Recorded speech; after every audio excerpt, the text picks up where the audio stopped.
It is a literal microwave outside. But the New York Knicks are one win away from a title.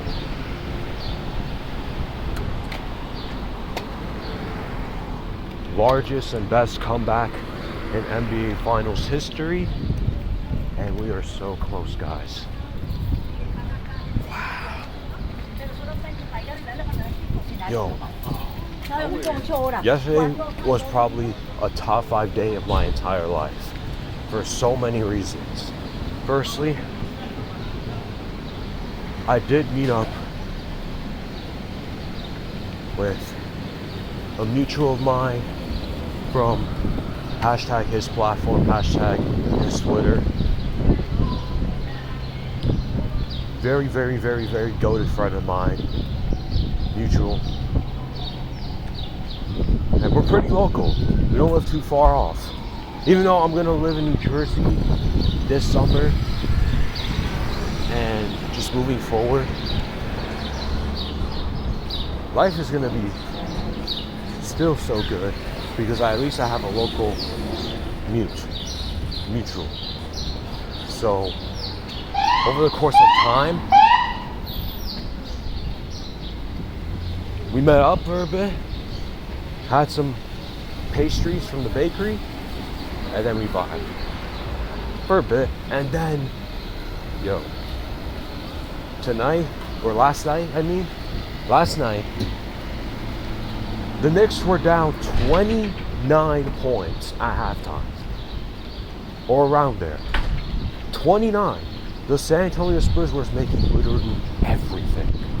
They were making threes, they were making fadeaways, they were making everything. And then, over the course of the game, slowly and steadily, the Knicks started getting some momentum, especially in the second half. In the second half, the San Antonio Spurs, because they dropped a whole 76 points in the first half on 65% from shooting from the field. Maybe around there. But that's not even the funniest part. The next funny part is that in the second half, the San Antonio Spurs only scored 30 points as a team. Not a single quarter, not in a quarter of a half, a whole second half. A whole second half, they only scored 30 points. They scored 14 in the third quarter and 16 in the fourth. They had the biggest collapse I've watched in recent memory. Like, my goodness, bro. And I thought they were going to lose game 4, and then game 5, game 6, they're going to have to win those 2 games. It's going to be really tough. But what a demoralizing loss for the Spurs. They lost so much of the momentum, especially in the fourth. What a New York Knicks team, man. A New York Knicks team that I didn't think would do much. I was starting to lose faith with them a little bit, especially because losing to the Sacramento Kings and the Dallas Mavericks in the regular season is pretty horrendous. And I don't like losing to either one of those teams, and especially the Dallas Mavericks, who are pretty hospital. We got blown out by the hospital Mavericks in the middle of January, and that completely pissed me off. Same with the Sacramento Kings loss at their home. Completely pissed me off. I'm like, why are we losing to the Sacramento Kings and the Dallas Mavericks with literally street workers? And we are in a close game, and we ended up winning by 2 points to the Golden State Warriors with no Steph, no Jimmy, it's just me and a bunch of pedestrians. It's not that regular season we shouldn't be holding up to a certain T. It's just that in general, the NBA season, the MLB season, they're pretty long seasons. There's a lot of basketball. These guys are constantly working their butts off just to get by the season. And people get injured. Sometimes certain tragedies happen within injuries and family events, and there's just so much mental on the line. So considering all that, now we're one win away. New York is about to taste a championship for the first time in 50 plus years. Game 5 could seal it. Game 5 could really seal it. I'm so excited.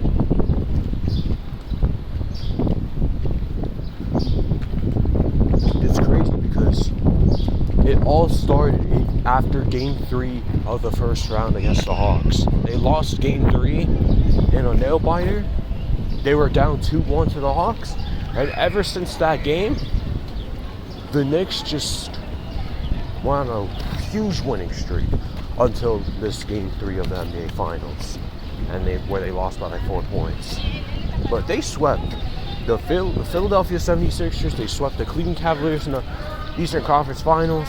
Phillies in the Eastern Conference Semis. I know I'm not talking about the Phillies. I'm talking the Philadelphia 76ers.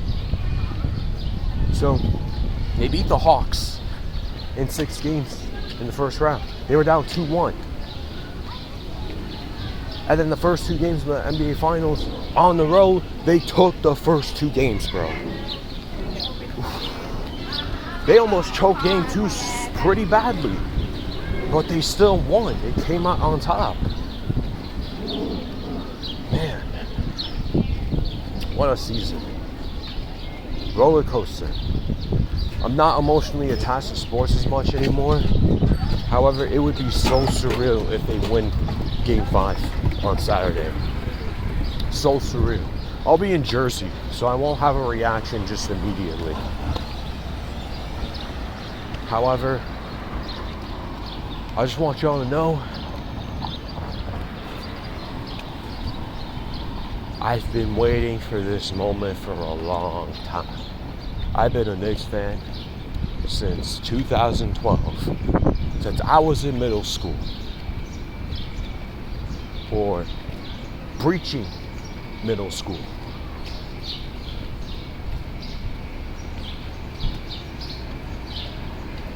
You grow up, and then you're about to see potentially a parade in New York City. Oh my goodness, bro. This is my life. This is my life. Wow. So, there's that. Largest comeback in history has just been sealed in Game 4. Big time choke from Wembanyama. He was breaking so many shots in the second half. De'Aaron Fox completely sold in the last seconds. Just this whole series in general, aside from Game 3, he's been selling. Everybody aside from Vassell, Harper, has been selling consistently. And maybe Game 2 Julian Champagne. Game 2 Julian Champagne was making everything. Savon Castle Game 3 was making everything too. But Game 4, he was literally nowhere to be found. Nowhere to be found. But man, what a game. OG Anunoby, possible Finals MVP. There could be 3 possible Finals MVPs that I wouldn't mind. Jalen Brunson, even though he has been shooting pretty inefficient the entire series.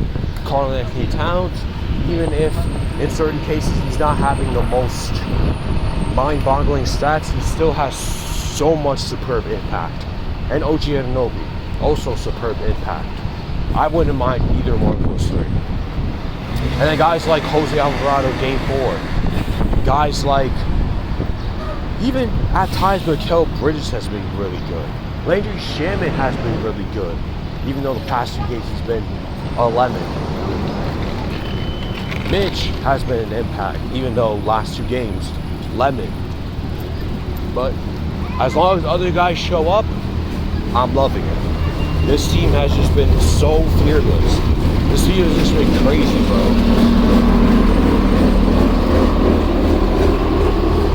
Probably one of my favorite Knicks teams I've ever grew up watching. And yes, I'm still growing up. I'm 26, but I'm still growing up either way. So I got another video coming out after this. It's going to be a completely different topic. It's going to be talking about that space again, unfortunately. So, hey, if you like that space talks, then I'm excited too. There's going to be so much hate that's going to be spilled out. It's going to be so fun. So be on the lookout.